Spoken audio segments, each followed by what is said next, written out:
Sejam bem-vindos à palestra Roteiro para Construir uma Empresa de Sucesso.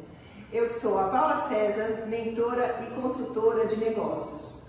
Vou contar para vocês rapidinho aqui minha trajetória. Aos 18 anos, eu comecei como auxiliar de recrutamento e seleção num banco. Aos 27, me tornei gerente de recursos humanos numa grande construtora. Aos 34, eu me tornei diretora de recursos humanos numa empresa de limpeza urbana com 15 mil funcionários. Aos 40, me tornei diretora de recursos humanos e planejamento estratégico numa rede de fast food com mais de 1.000 restaurantes. Aos 47, nessa mesma rede de fast food, me tornei diretora executiva de uma unidade de negócio com 500 restaurantes e 150 milhões de faturamento mês. E aos 50 anos, virei a chave, saí do mundo corporativo, me tornei empresária no ramo de alimentação. Mas, aos 53, resolvi voltar para o meu DNA de recursos humanos e montei uma empresa de consultoria e mentoria. Aos 54, escrevi meu primeiro livro. Presa como todo mundo na pandemia, resolvi colocar todo o conhecimento que tinha, todas as técnicas, ferramentas, todos os cases de sucesso num único lugar para ajudar as pessoas a terem empresas de sucesso. Hoje, aos 56, compartilho experiências e conhecimentos apoiando as pessoas a viverem do que amam fazer com prosperidade. E é do que nós vamos falar hoje nessa palestra, sobre ferramentas para ajudar as empresas a terem sucesso, a fazer seu planejamento estratégico, a obter uma excelência operacional na sua rotina, a engajar seus funcionários e principalmente fidelizar seus clientes. Mas por que isso é importante? Deixa eu contar para vocês aqui sobre uma pesquisa do Sebrae com 2.000 empresas que deixaram de funcionar. Nessa pesquisa, foi perguntado a esses empresários que fecharam suas empresas, primeiro, os 3 principais motivos que foram fundamentais para que a empresa deixasse de funcionar. Obviamente, o primeiro motivo, impostos, O segundo motivo, vendas, pouca procura, demanda, forte concorrência. O terceiro motivo, problemas financeiros, mas logo em seguida, problemas de gestão, falta de planejamento, seguido de problemas com mão de obra não qualificada. Nessa mesma pesquisa, foi perguntado depois que tipo de auxílio seria mais útil para evitar o fechamento dessas empresas. De novo, primeiro do ranking, menos encargos e impostos, mas logo em seguida eles apontaram que seria mais clientes, na sequência planejamento do negócio e mão de obra mais qualificada. Por fim, nessa mesma pesquisa, quais são a principal dificuldade que esses empresários encontraram no primeiro ano, que é aquele ano que as empresas se fortalecem, que se define se elas vão ser grandes ou se elas vão morrer rapidamente. De novo, primeiro lugar, clientes, demanda, fidelização e captação de clientes, seguido pela inexperiência, a falta de planejamento e mão de obra. É claro, 2.000 empresas fecharam. A pergunta final, sentimento após a empresa deixar de funcionar.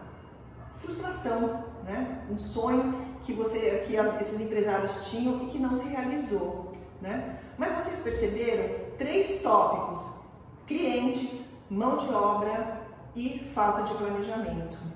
Por isso é que eu trabalho fortemente, acredito muito nesse desenho, no desenho organizacional de sucesso, onde para uma empresa ter sucesso, ela precisa construir uma base, que é o seu planejamento estratégico, sua missão, sua visão, seus valores, objetivos, construir os seus alicerces, ou seja, as suas rotinas, seus processos organizacionais que vão garantir a excelência do produto ou serviço que ela oferece, seguido de políticas de engajamento de pessoas, de gestão de clientes. Essa base, com 3 pilares, eu não tenho dúvida que geram lucros extraordinários para qualquer empresa. E como fazer esse desenho acontecer na prática? A gente trabalha com ferramentas de gestão. Ferramentas para cada uma, para a base e seus pilares. Começando pelas ferramentas de planejamento estratégico, como o PDCA, análise SWOT, Balance Scorecard, objetivos e metas. Na sequência, ferramentas de excelência operacional, ou seja, de padronização de rotina, de indicadores de desempenho. O segundo pilar, ferramentas de engajamento de pessoas, quer dizer, o que motiva as pessoas no negócio, ferramentas de como recrutar as melhores pessoas, como treiná-las, avaliá-las, remunerá-las de acordo com uma meritocracia, como manter um clima um alto grau de satisfação do público interno para que você tenha um grande engajamento. E por fim, talvez o mais importante, como a gente viu na pesquisa, como fidelizar clientes, como ter ferramentas que eu vou monitorar e fidelizar meus clientes para o sucesso do meu negócio. Vamos nessa? Vamos começar falando de cada um desses tópicos para ajudar vocês aí a pensar e repensar ou na empresa que vocês têm ou na própria empresa que vocês possam ser gestores, né? Eu espero que ao final dessa palestra vocês tenham insights, ideias, né? De como melhorar, de como aperfeiçoar a gestão de vocês. Vamos começar pela base do nosso desenho organizacional de sucesso, o planejamento estratégico.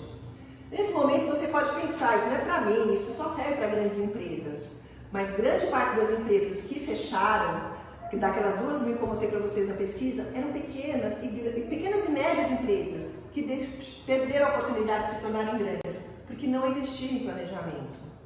Essa definição de planejamento, essa definição que está na tela, que eu mais gosto, é um método integrado, formal e sistemático de tomada de decisão, que busca assegurar que a empresa alcance seus objetivos. Planejamento estratégico essencialmente tem a ver com tomada de decisão. Quando a gente fala de planejamento estratégico, é impossível não falar da fábula Alice no País das Maravilhas, né? E tem aquela famosa momento em que a Alice chega numa bifurcação e pergunta para o gato: Senhor, que caminho eu devo seguir? E o gato pergunta: mas qual o seu destino? Olha, eu não tenho destino certo. Ou seja, então qualquer caminho serve. É isso que eu vejo ano a ano as empresas fazerem. Elas querem resultados diferentes no final do ano, mas elas tomam qualquer caminho, ou o mesmo caminho todo ano, repetindo os mesmos resultados. É mais ou menos como a gente tem as nossas promessas de começo de ano. Eu vou perder 3 quilos, eu vou namorar, vou viajar, vou mudar de emprego, e aí eu começo o ano, eu começo a voltar para a mesma rotina, eu começo a voltar para as mesmas atividades, e o que acontece? Chega no final do ano, a gente refaz as mesmas promessas. O que é preciso é desenvolver uma visão estratégica. Visão estratégica é a escolha do futuro desejável. Eu costumo dizer que nós temos 3 tipos de empresários: avestruz, galinha ou águia. O empresário avestruz é aquele que enterra a cabeça na areia.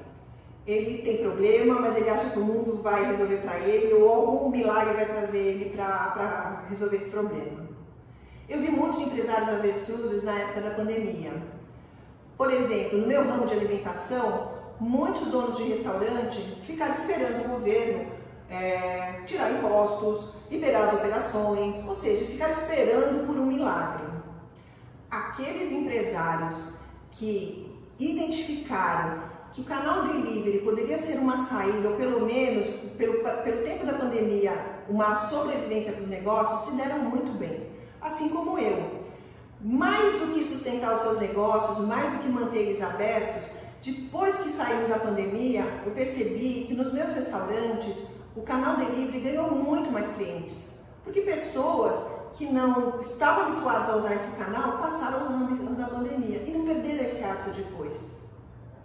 E por fim a gente tem aquele empresário galinha, né? Um empresário que não sabe muito bem qual é o destino dele, para onde ele vai, aí ele vê uma modinha ali, eu vou para lá, e faz aquele golzinho rasante, né? Porque galinha só dá aquele golzinho rasante, né? Ou seja, ele vê uma moda, ele tem uma ideia de manhã, ele chama todo mundo, ele começa a colocar recursos da empresa, mão de obra e vai para um lado, vai para o outro lado, e vai para o outro lado e cai, e voa e cai. Isso vai desgastando recurso financeiro, recurso das pessoas, né? O que você quer para o seu futuro? Qual a sua visão estratégica? Você quer ser uma águia pronto para inovar, mudar, ter um desenvolvimento sustentável do seu negócio? Então vem comigo e vamos conhecer o que o planejamento estratégico pode fazer por você. O planejamento estratégico fará você desenvolver uma visão estratégica de águia. Um planejamento estratégico é composto por um tripé: objetivos, metas e planos. Objetivos é a representação do futuro desejado. O que fazer? Eu quero aumentar meu faturamento. eu quero conquistar mais clientes, eu quero ter mais lucro, né? As metas são aquilo que eu vou fazer e até quando eu vou fazer para me ajudar a atingir meu objetivo. Ora, se eu quero aumentar meus clientes, por exemplo, quais são as minhas metas? Eu posso estabelecer, eu vou aumentar meus clientes no canal online em 20%, eu preciso aumentar meus pedidos por representantes em 30%, ou seja, quando você define as metas, obviamente você vai definir na sequência os planos de ação.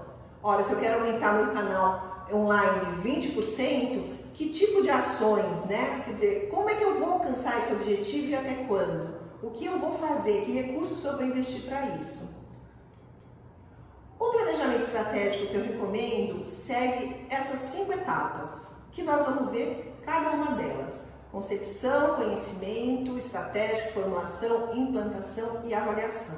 Em cada uma dessas etapas, eu vou mostrando para vocês algumas ferramentas que provavelmente vocês já ouviram falar, mas eu coloco de uma forma simples e prática para que vocês possam aplicar efetivamente no negócio de vocês. Vamos começar com a concepção estratégica. Concepção estratégica tem a ver com formatar primeiro missão, visão e valores. Recentemente o cliente me perguntou: nossa, eu preciso ter missão, visão e valores da minha empresa, isso não é só um quadro na parede? O tripé missão e visão é o alicerce mais importante da cultura que você tem que desenvolver na sua organização. É o farol que vai direcionar as suas ferramentas de engajamento, os seus direcionamentos do fortalecimento dos seus processos operacionais, né? E principalmente dos comportamentos que você valoriza na sua organização. Vou dar um exemplo para vocês.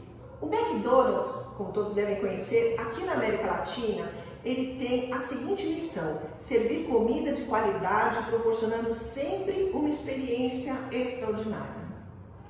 Ora, para fazer essa missão sair da parede e se tornar realidade, eu não tenho dúvida que para garantir essa missão, o McDonald's definiu garantir comida de qualidade. Ele definiu processos de compra de fornecedores, ele definiu processos de manipulação de alimentos, ele definiu processos de montagem de produtos, ou seja, um pedacinho da missão dá uma série de direcionamentos do que é preciso fazer dentro da organização. E a visão deles? A visão do MEC aqui na América Latina diz: vou duplicar o valor da companhia ampliando a liderança em cada um dos mercados. Imagine você chegar numa empresa que diz que vai duplicar o seu mercado. Você já se engaja nisso. Ou seja, a primeira ferramenta de engajamento de pessoas numa organização é a sua visão. Ninguém quer trabalhar para algum lugar que não vai a lugar nenhum, que não sabe qual é o seu caminho, né? Ou seja, primeira coisa, pense na missão, visão e valores para a sua empresa. Depois disso, a gente já passa para definir os objetivos estratégicos da sua empresa. Algumas pessoas não colocam a etapa de objetivos estratégicos na empresa, mas eu gosto de colocar nesse momento, até antes da próxima, que é o conhecimento SWOT, e eu já te explico por quê. Mas vamos lá. Os objetivos estratégicos são a definição dos grandes blocos, do destino final que eu quero para cada uma das perspectivas da minha. O Balance Scorecard foi definido por 2 caras, Kaplan e Norton da Universidade de Harvard, e eles hoje são amplamente reconhecidos por essa ferramenta que muitas empresas usam. Mas ela é uma ferramenta muito simples de aplicar. O BSC ele tem 4 perspectivas. A primeira, definir objetivos da perspectiva financeira. Quanto eu quero aumentar de faturamento, qual é o lucro que eu pretendo obter num período, quanto é a minha geração de caixa, ou seja, quais são os indicadores financeiros que vão demonstrar o sucesso e a perenidade do seu negócio. A segunda perspectiva são os processos internos. Ora, eu entrego algum produto ou serviço. Quais são os processos críticos do meu negócio? Por exemplo, eu tenho um cliente na hotelaria que o processo crítico dele é atendimento, é recepção, ou seja, ele precisa ter muito bem descrito todos os passos de check-in, de check-out, para que esse cliente saia satisfeito, né? Você pode ter, por exemplo, um negócio de eletrônicos, um processo crítico, talvez seja um pós-venda, né? Um processo interno que precisa ficar bem descrito para você fidelizar esse cliente, ok? A terceira perspectiva do Balance é referente a aprendizado e crescimento. Como nós vimos, o empresário águia é um empresário que está mudando, desenvolvendo, que ele captura oportunidades do mercado, ou seja, está sempre se reinventando. Para os desafios que eu tenho na minha organização, quais tipos de competência, quais tipos de habilidades eu preciso estar em constante desenvolvimento. E por fim, a quarta perspectiva do Balance é a perspectiva de clientes. Eu tenho vários clientes de mentoria no ramo de restaurantes, né?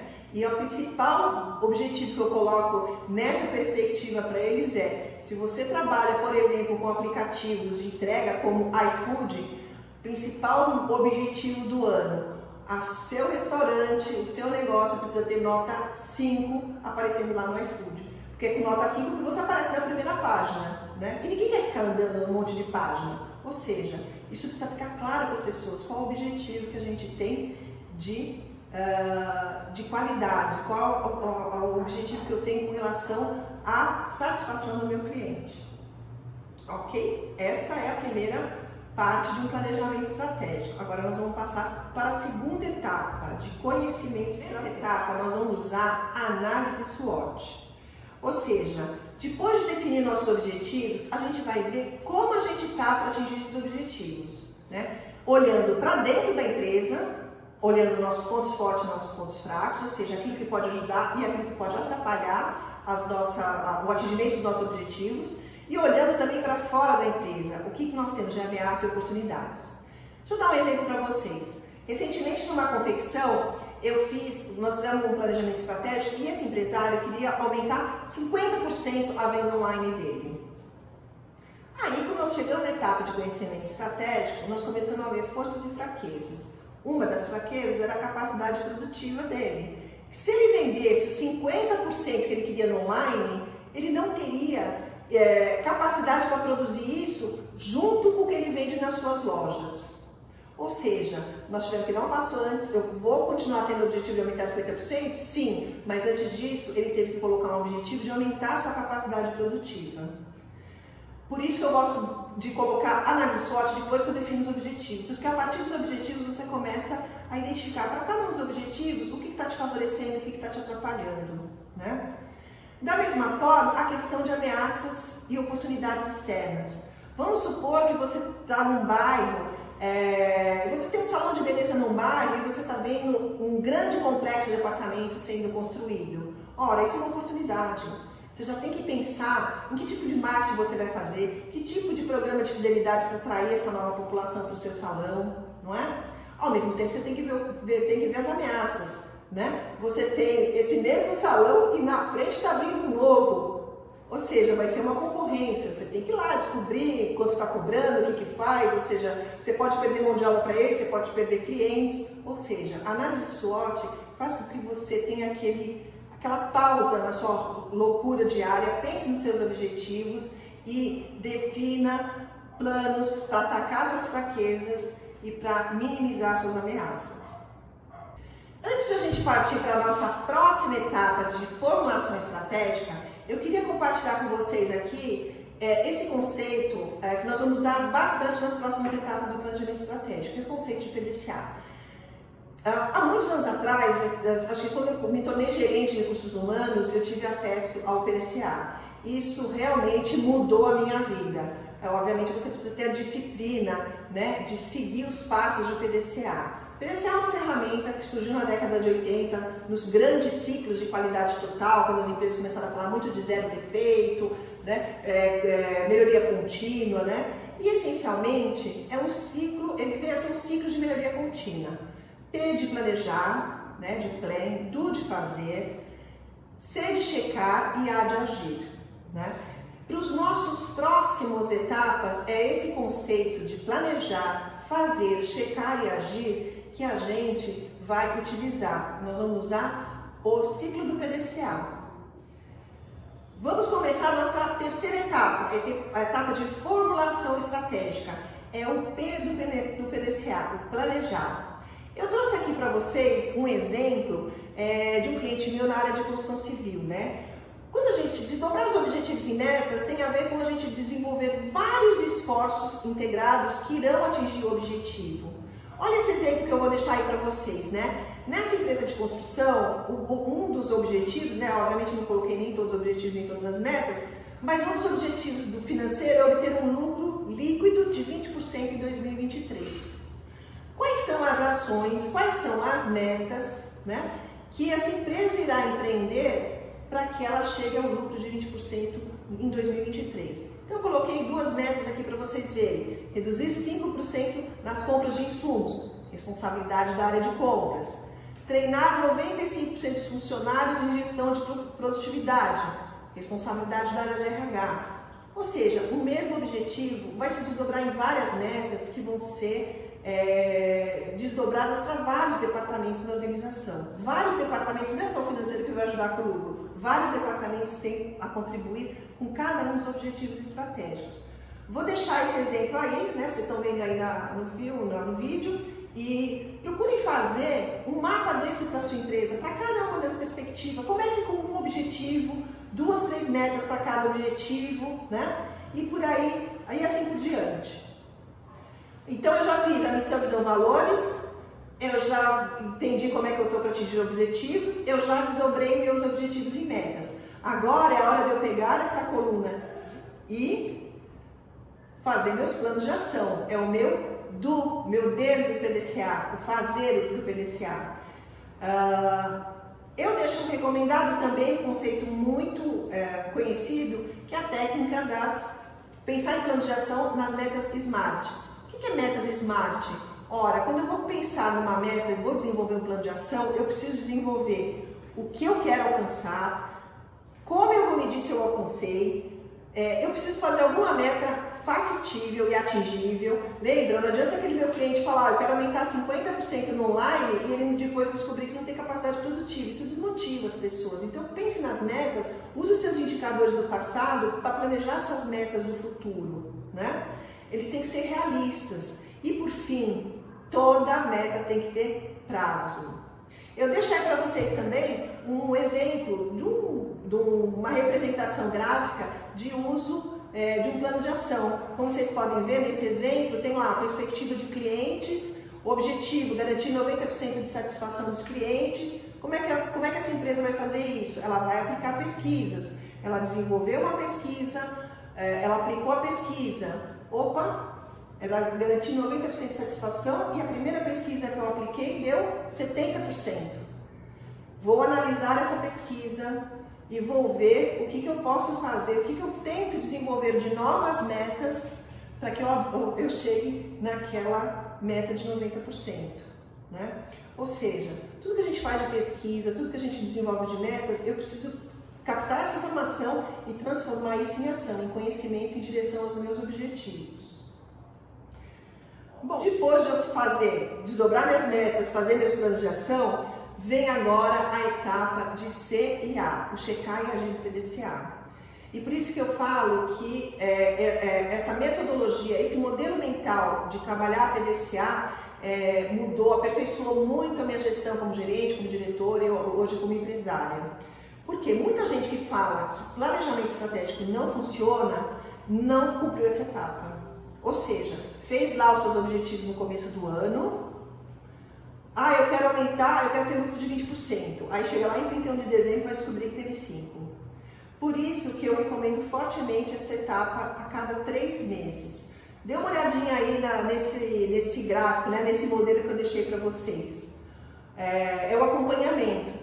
Ora, se eu quero chegar no final do ano, o que eu recomendo? A cada 3 meses, pega suas metas, olha o que você atingiu, o que você está com dificuldade, o que mudou de cenário, né? Às vezes mudou algum tipo de cenário, você tem que planejar alguma meta, replanejar algum indicador, mas coloque na sua agenda anual, rigorosamente, ao final de cada trimestre, sentar com a sua equipe, olhar as suas metas e ajustar o seu plano, para que realmente aquele objetivo de aumentar o faturamento, conquistar mais clientes, conseguir o lucro que você deseja, ele vai ser conquistado se você, a cada partezinha do ano, for desenvolvendo novas metas. Ufa! Depois do planejamento estratégico, agora é hora de começar a construir os pilares da sua empresa de sucesso. Vamos começar falando sobre rotinas de processos organizacionais. Para uma empresa ter futuro, ela precisa ter excelência no presente, ou seja, entregar o produto ou serviço para o seu cliente no mais alto patamar de qualidade. E para isso, não tem outro jeito. As empresas precisam passar por essa fase, por essa padronização da rotina. Eu sei que é uma etapa burocrática, uma etapa trabalhosa, mas é uma etapa que você faz de uma única vez, né? Padronização de rotina tem a ver com excelência operacional, né? Imagina se o McDonald's não tivesse a padronização de como fazer o Big Mac. Cada um ia fazer de um jeito. E ainda assim a gente encontra aí uns Big Mac um pouco diferentes aí em cada um dos restaurantes, tá? Mas padronização da rotina é a primeira etapa que você garante o seu produto ou o seu serviço entregue com qualidade, né? A sua capacidade de escrever suas expectativas para a sua equipe é o que vai definir a descrição e parâmetros de desempenho de cada função, a sua base de treinamento, né? E você, inclusive, vai garantir que quando você precisa substituir um funcionário, o novo rapidamente seja integrado a uma nova rotina. Mas quais são essas rotinas? Não é tudo que você precisa sair escrevendo no seu negócio. Defina os seus processos críticos, né? Aqueles que fortalecem sua missão e visão. Uma montagem de produto, um pós-venda, uma gestão de estoque é muito importante, né? Para aqueles objetivos financeiros de lucro, uma projeção orçamentária, uma rotina de compra, uma pesquisa de satisfação do seu cliente. Quais processos você precisa descrever, ok? Mas também não basta só descrever os processos. Os processos eles precisam ser descritos, eles precisam vir acompanhados do que a gente chama de KPI, o famoso Key Performance Indicator, nossos indicadores de desempenho, que vão definir as métricas, né? O que você espera de cada funcionário. Deixa eu dar um exemplo para vocês. Quando eu era diretora de RH, lá na grande rede de fast food, eu tinha mais ou menos umas 30 selecionadoras por todo o país. E elas tinham descrito todo o processo de recrutamento e seleção delas. E qual era o indicador de desempenho? Cada vaga de garçom que fosse aberta tinha que ser preenchida em 5 dias. Por que 5 dias? Porque 5 dias o garçom é venda. Um garçom que falta dentro do restaurante é perda de faturamento, afeta meu objetivo financeiro, afeta meu objetivo de atender bem o cliente, né? E eu tenho 30 selecionadoras, além de eu garantir que esse processo ele tinha um indicador de performance associado, eu ainda conseguia avaliar minhas 30 funcionárias. Por que aquela consegue fazer 90% das suas vagas em 5 dias e a outra só consegue fazer 50%? Indicador de performance de processo te ajuda não só a manter a excelência operacional, mas também identificar quem são os potenciais na sua equipe. E quais são os exemplos que você pode ter de KPIs na sua empresa? Percentual de desperdício, isso é muito importante na construção civil com relação à matéria-prima, absenteísmo, o tempo de produção, eventualmente uma folha sobre faturamento, percentual de quebra, nota de clima organizacional, percentual do lucro, satisfação de cliente. Defina quais são os seus KPIs para o processo e persiga a excelência do seu negócio. Agora vamos para o nosso segundo pilar do nosso desenho organizacional de sucesso. Nós já definimos o que somos, o que queremos, e agora a gente vai cuidar das pessoas que vão executar os nossos planos para o futuro. Mas vamos parar aqui um pouquinho e fazer uma reflexão. O que engaja as pessoas no negócio? O que faz com que elas se dediquem com o seu negócio fosse delas, que elas se tornam felizes e tenham altas produtividades? Rapidamente, algumas pessoas, eu tenho certeza, pensaram, dá altos salários que todo mundo vai ser feliz. Mas não é bem assim. Eu tenho um grande orgulho, quando eu fui diretora de uma empresa de limpeza urbana que tinha 15 mil funcionários, nós fomos, pelo Great Place to Work Instituto, considerada uma das 100 melhores empresas para trabalhar no Brasil. E vocês não imaginam, né, que coletores de lixo, varredores de rua não têm altos salários. A gente trabalhou fortemente nessa empresa questões de desenvolvimento pessoal, treinamento, questões sociais, e isso foi reconhecido pelos funcionários mesmo com uma população com baixos salários. Então, ferramenta de engajamento de pessoas não é assim tão simples como a gente possa imaginar. Mas, todo esse esforço que nós estamos falando aqui de fazer planejamento, metas, objetivos, né? Tenha em mente que qualquer planejamento que você desenvolva, por melhor que ele possa ser, ele vai desmoronar se você não contemplar no seu negócio ferramentas para desenvolver nas pessoas o orgulho de pertencer a esse negócio, o sentimento de pertencer, criar ferramentas para se desenvolverem, ou seja, que elas sintam que elas estão crescendo junto com você. Pessoas executam um negócio, dão vida a uma missão e conquistam uma visão. Vou te falar um pouquinho de cada uma das ferramentas que a gente pode e que a gente deve estabelecer nos nossos negócios. Deixa eu fazer uma reflexão primeiro aqui com vocês. Pensem aí, qual a sua função mais importante como empresário ou como gestor de uma área? Eu tenho vários clientes, nenhum deles jamais me deu a resposta correta, que é selecionar pessoas. Você tem uma missão a cumprir, uma visão a conquistar, e eu vejo muitos empresários que simplesmente gastam 15 minutos para entrevistar alguém, aquela pessoa que vai cuidar do seu cliente, do seu produto, né? Ou então, pior ainda, eles delegam isso para outra pessoa. Então, se você não coloca isso como prioridade, a partir de hoje, coloque como prioridade. Entreviste todo mundo, seja para trabalhar na sua equipe ou na sua empresa. Essas pessoas é que vão executar, é que vão levar você ao seu negócio de sucesso. E para isso, obviamente, a gente tem as técnicas de recrutamento e seleção, né? E aqui a gente fala sobre ferramentas de entrevistas, provas de aptidão, né?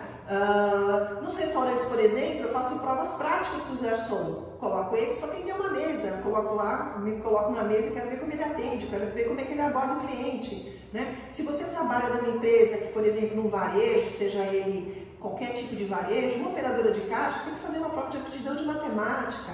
Ou seja, para cada uma das suas funções, para cada uma da sua população, desenvolva provas comportamentais, provas, testes, né, reais, ou então provas de aptidão. Ou use várias ferramentas que a gente tem aí de avaliação comportamental, como DISC, PI, etc.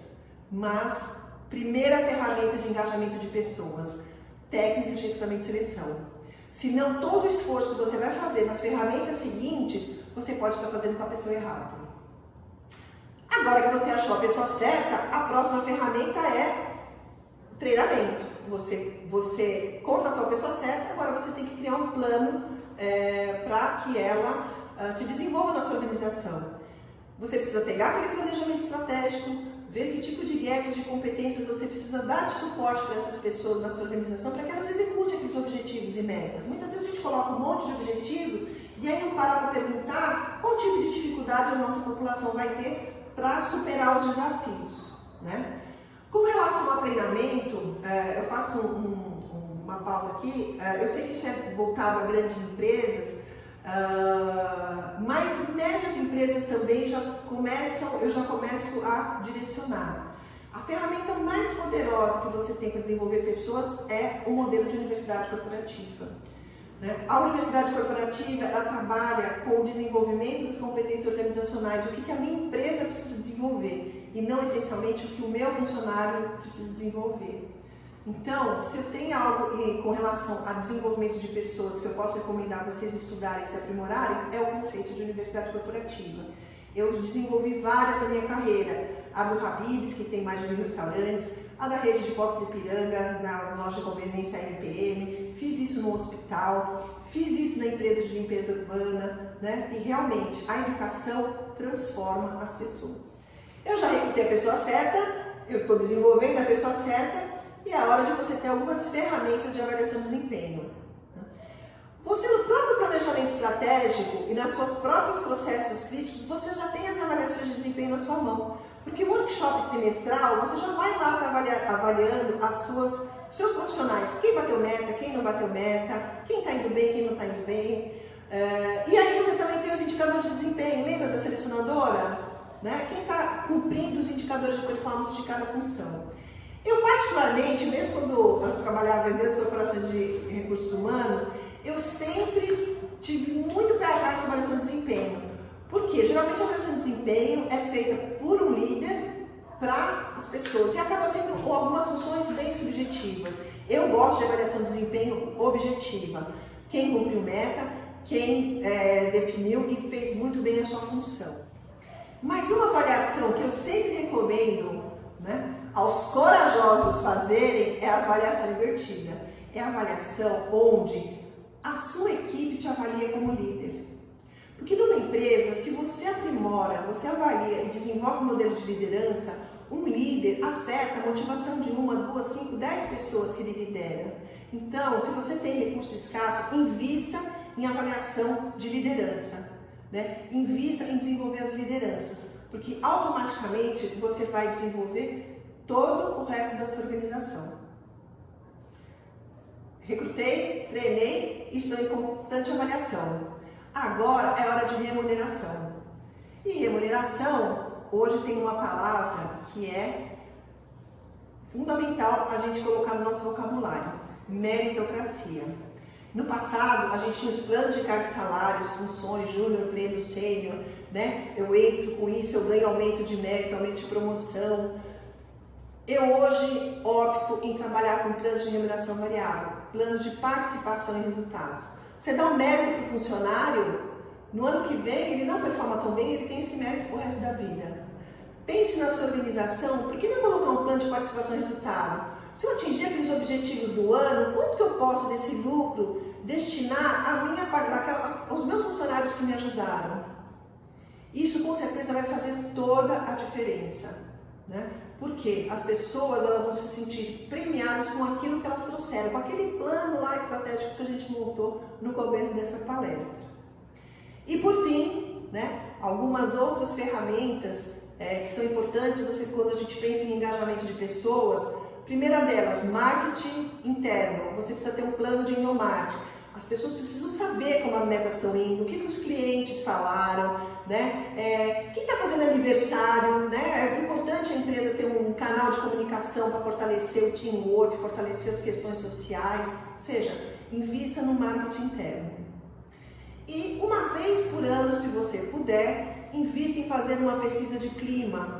Porque você fez vários esforços, você deu treinamento, você criou uma área de convivência, você criou marketing interno, você tem um plano de remuneração por resultado. Será que tudo isso está sendo suficiente para que as pessoas se engajem no meu negócio? Uma pesquisa de clima vai te dar essas respostas. Vai te mostrar se todos os esforços que você está fazendo, você está indo no caminho certo. Essas são as ferramentas do nosso segundo pilar, engajamento de pessoas. Por fim, vamos ao nosso terceiro pilar, políticas de gestão de clientes. Quem são os seus clientes? Por que eles compram na concorrência e não compram de você? Quais são as suas expectativas? O que eles falam de você nas redes sociais? Essas são questões que você precisa continuamente estar respondendo. Antes de a gente começar a falar de políticas de fidelidade que vão captar e trazer mais clientes para o seu negócio, é preciso entender que nenhuma política de fidelidade será suficientemente forte se o cliente não encontrar na experiência de consumo da sua empresa os atributos que ele procura numa marca: preço, produto, qualidade, atendimento e reputação. Portanto, antes da gente investir em estratégias para tornar seu cliente fiel, você precisa monitorar seus clientes. E mais importante, atuar de acordo com o que esses clientes vão falar sobre o seu negócio. Vamos conhecer algumas ferramentas de monitoramento. Você pode usar, por exemplo, pesquisa de satisfação, as mais conhecidas. Pergunte para o cliente o que ele achou do seu atendimento, do seu produto, do seu pós-venda. Ou seja, essas são excelentes oportunidades que você tem de escutar o seu cliente e adaptar, ajustar os seus processos e principalmente mostrar para a sua equipe aonde eles estão falhando. Existe a ferramenta de cliente oculto, aquela ferramenta onde o cliente vai na sua empresa como um consumidor, já brifado dos processos que ele precisa identificar, para depois te assinalar aquilo que não está indo bem no teu negócio. existe o Net Promote Score. Aquela famosa pergunta, algum dia você já respondeu? Você recomendaria a avaliação da nossa empresa para outra pessoa? Dê uma nota de 1 a 10. Essa pequena frase, ela tem por trás, ela pode te mostrar quem são os teus clientes detratores e quem são os seus clientes promotores. Eles te dão uma visão muito clara sobre isso. E por fim, a quase totalidade das empresas está sob o julgamento das redes sociais, né? Tá lá, qualquer uma delas pode estar falando sobre a sua empresa. Então, monitore elas diariamente. O que as pessoas estão falando sobre a experiência de consumo? Se foi bom, ok, agradeça. Se não foi, use isso para melhorar seu processo e treinar sua equipe. Mas principalmente também se posicione para o cliente. Não deixe redes sociais sem resposta.